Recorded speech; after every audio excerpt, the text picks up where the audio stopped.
This short video is going to show you how to get from Hungry Jack Lodge right here to Rose Falls up here between Rose Lake and Duncan Lake. If you don't know how to get to Hungry Jack Lodge, it's real simple. Come up County Road 12, the Gunflint Trail out of Grand Marais until you get to County Road 65.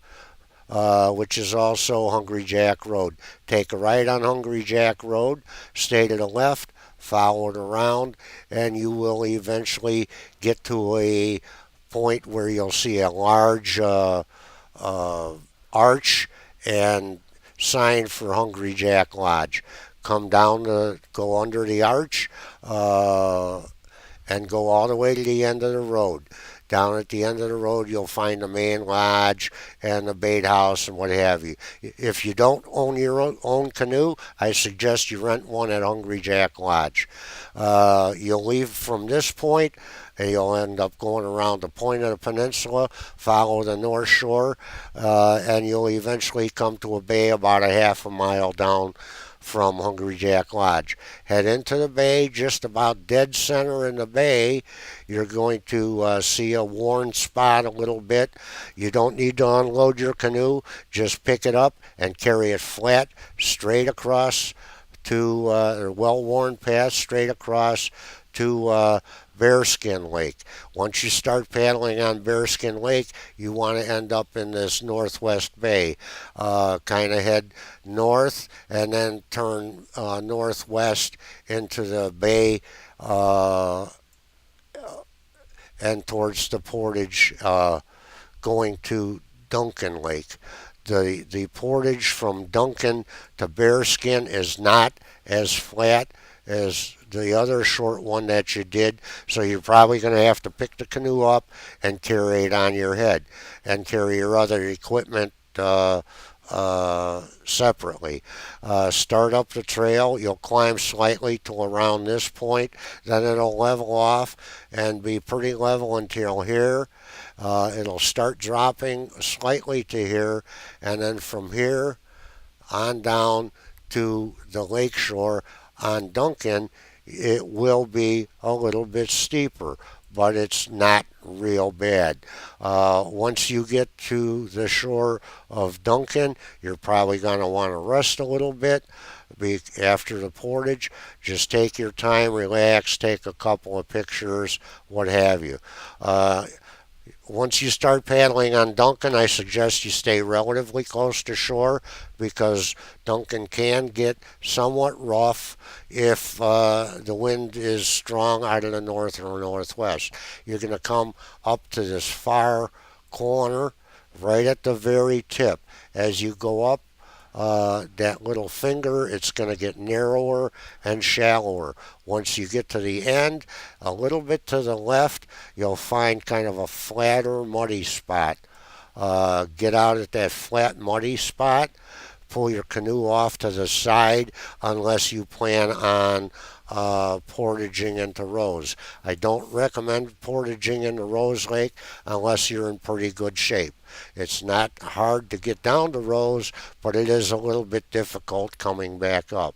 So once you get to the end here, start up the trail, and it'll be flat up until about here. This portion here can be a little muddy if it's rained within the past day. From here to this point, it does go uphill slightly, not too bad. Once you get to this place, you'll see one trail, the main trail, going ahead and to the left.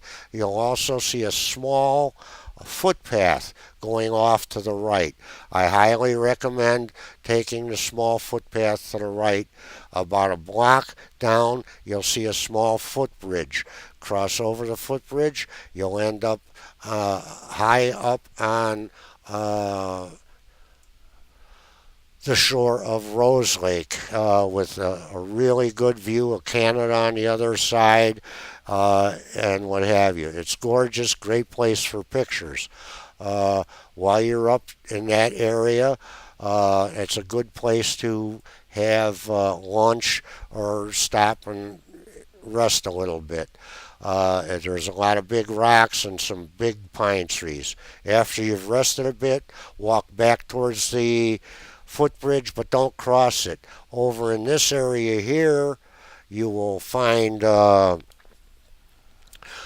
place where you're right above the falls, and you'll be able to shoot photos right down the falls. After you've taken some pictures up in this general area, work your way back to the footbridge, back to the T. Take the main trail. It'll turn around to the right, and you'll go down just a few stairs, and right in this area here you'll be dead even with the falls. It'll be at eye level and about 50 feet away.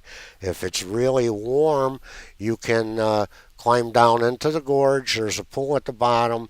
You can take a little swim. I do want to warn you, the rocks are wet and slippery. Be very careful. After you've taken some photos at the falls and maybe taking a dip, start on down the rest of the trail. You'll go down a bunch of stairs, and eventually the stairs will end and you'll be on the trail. You'll end up right down here on the shore of Rose Lake. It's also a very pretty area. There's places down there to swim. There's some not as much shade as up at the top. The Canadian border runs right through Rose. Once you're done relaxing a little bit, you want to start back. It goes without saying. You're just going to backtrack, and you're going to go back up the stairs to the T, down the portage trail, back to your canoe. Once you get back to your canoe, you're going to backtrack on Duncan Lake.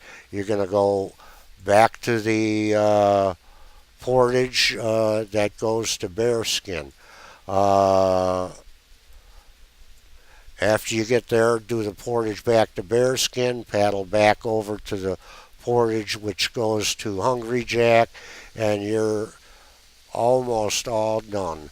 I like to after I get back, I usually like to go in the lodge, have a cold beer or drink or a snack.